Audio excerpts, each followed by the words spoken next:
Good afternoon. My name is Laura. I'm from Brazil. I would like to begin by saying that it's truly an honor to be here among so many incredible and inspiring people. Yesterday, I was amazed by the speakers and the powerful discussions we had. This is my first time in participating in an event like this, and I'm very grateful for the opportunity and for the SDSN invitation. So anyway, I'm a master's student at Department of Industrial Engineering at Pontifical Catholic University of Rio de Janeiro. And the reason I'm here today is because me and my colleagues from PUC participated in the Universities for Goal 13 competition last year, and we won. So I was invited here to share a little bit about my experience in the competition and how crucial the role of young people is in building a more sustainable future, especially through entrepreneurship and innovation. So Universities for Goal 13 is an international competition hosted by SDSN and Siemens Gamesa, one of the global leaders in renewable energy industry. And the goal of the competition is to mobilize students from universities around the world to develop practical and innovative solutions that contribute to the SDGs, especially SDG 13, focus on climate action.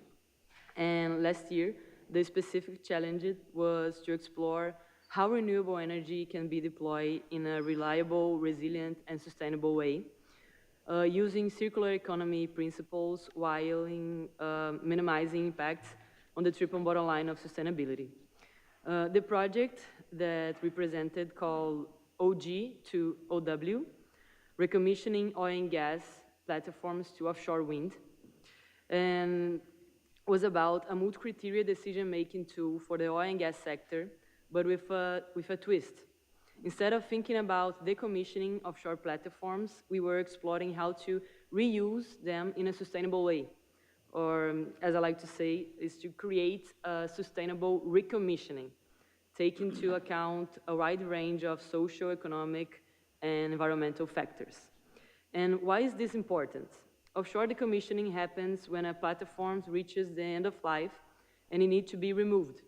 But it's an extremely complex and expensive process that involves analyzing many conflict factors, and of course, their importance change depending on the stakeholder's point of view. So that's why it's so relevant to understand how to balance the trade-off and understand how each choice can shape the final decision. Also, recommissioning helps protect biodiversity. These structures become artificial reefs over time, home to a rich variety of marine life. So by extending the operational life of offshore oil and gas platforms through recommissioning to wind or solar energy, for example, the project aims to promote a circular economy for the sector.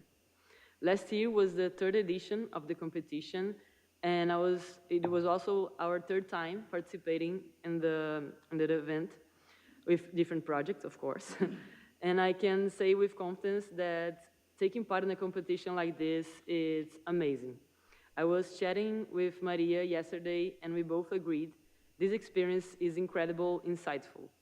She told me how much they enjoy organizing, and I told her how much we enjoy being part of it. It's a true win-win, because it's more than a chance to showcase our idea. It's an opportunity to connect with people from the industry, to exchange perspective and learn. We learn a lot. During the competitional phases, we are mentored by people from SDSN and from Siemens. So they helped us improve our project, whether by highlighting our strengths, helping us overcome challenges, or guiding us on how to pitch our solution, that classic moment of selling your idea. So the mentoring and the feedback from the jury during each phase were essential. They helped us transform a good idea into something feasible with real potential to make an impact. And yesterday, we talked a lot about hope and about the importance of working actively in the present to build a better future. And I would like to share something that Universities for Goal 13 helped me realize.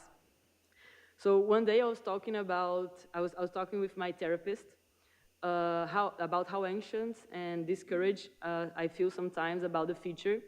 And I was saying stuff like, I feel like it feels like we are not doing enough. I can't see the results, and we are not reducing emissions, and actually the global temperature has already passed the 1.5 degrees limit. And she said, like, okay, let's imagine that tomorrow all fossil fuel sources were suddenly replaced by renewables. How long do you think it would take would take for us to actually see the planet's temperature to go down?